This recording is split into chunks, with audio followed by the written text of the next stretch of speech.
At no point did we see Mr. Brown pose a threat to the law enforcement officers that were there. It was absolutely and unequivocally unjustified. What we saw on that video was an unjustified killing. What we saw on that video is something that we believe also denotes further investigation and does have some criminal liability.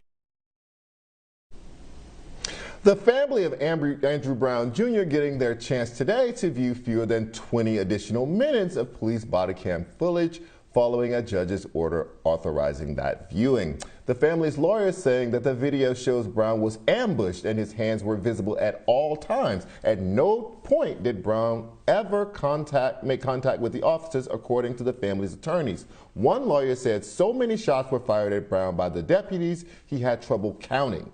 Brown was killed last month as North Carolina deputies were serving search and arrest warrants at his home. Until today, Brown's family had only seen 20 seconds of the 2-hour police footage. They have described Brown's killing as an execution. Brown was shot and killed just hours after Derek Chauvin was convicted of murdering George Floyd.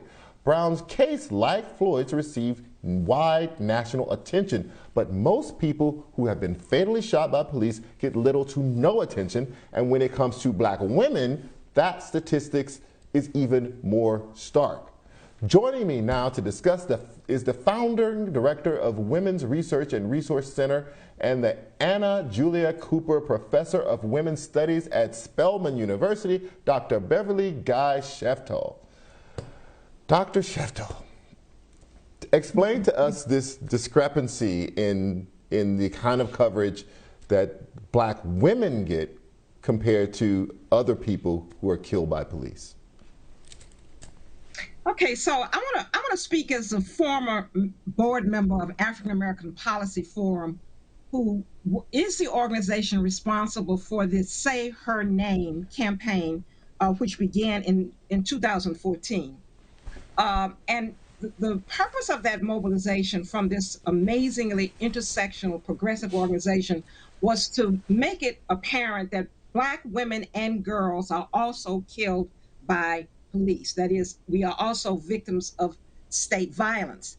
And I want to just mention one of the earliest cases. I want to say her name, Eleanor Bumpers, 1984, Bronx, New York.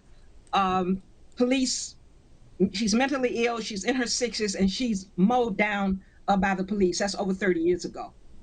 And of course, most recently, we know a little bit about Sandra Bland and Breonna Taylor. And I want to mention Breonna Taylor was in the way of police killings. There were 32 shots fired. And then, of course, the last person, Makia, that happened actually on the same day. So the point is that for reasons that I think we really need to analyze, black women's bodies and the state violence that black women and girls experience does not get the attention by the media or even by the black community. And so what African American Policy Forum and scholars like me who do black feminist studies want to ask is, why is that? Why is it that we don't know the names of black women who've been victims of police violence, except fairly recently with Sandra Bland and Breonna Taylor? So how do you answer that question? Why is it? Why, particularly, why is it that you said the black community itself doesn't seem to care as much about black women as it does about the black men?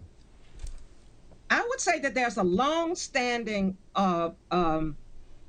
belief that black men are the biggest victims of white supremacy and racial terrorism in the United States, and that black women have been spared to some extent, have been spared the worst aspects of racial terrorism and white supremacy and anti-racist police violence. So we have this notion that black men are the endangered species, they're the most victimized, they're the most hated, and that when these things happen to Black women and girls, it's anomalous. And so what I would argue is that we need to attach the same significance, not take away from notions or discourse about Black male victimization, but we need to attach the same significance to the racial terrorism that Black women experience, that Black men experience. Well, how do you put that answer? It's a difficult idea to grasp. That is that our community attaches more significance. How do you frame that answer in the context of the statistics?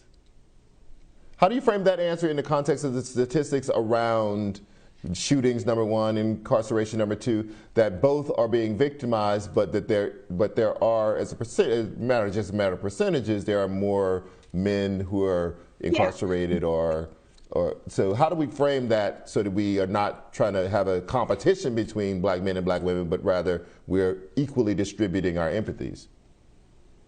Right. I would say if you focus on numbers, you're going to get into big trouble, or what we call an oppression Olympics.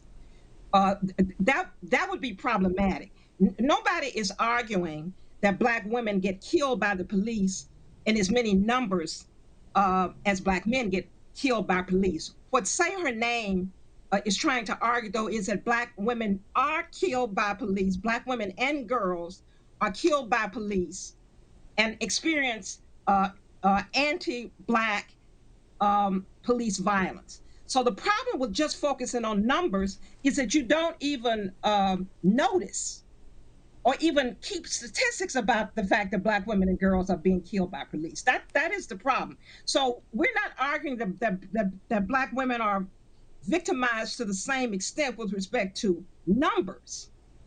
But we would also argue, for example, that Black women get raped more than Black men. But that doesn't result in this idea in the Black community that somehow Black women are as victimized as Black men. So even if we pull up certain numbers, that Black women experience sexual violence more than Black men experience sexual violence, but we would not move from that and say, therefore we ought to pay attention to Black women just because we have more of those numbers. In fact, we would argue that that still is not as significant as racial violence. So that's where the numbers game, I think, gets you into trouble. Go on. How do we change all this? I want to say another example would be lynching. While it is true that Black women were not lynched as often as Black men were lynched, Black women and girls were lynched. But we have this idea that Black women and girls didn't experience lynching at all, and so it erases that aspect of our racial violence. Dr. Beverly Guy-Sheftall, thank you. Yes. I was running out of time, so I appreciate you so much. I can listen to you literally all night. We have to have you back on the show. Thank you so much for joining tonight. I really appreciate it. Thank you.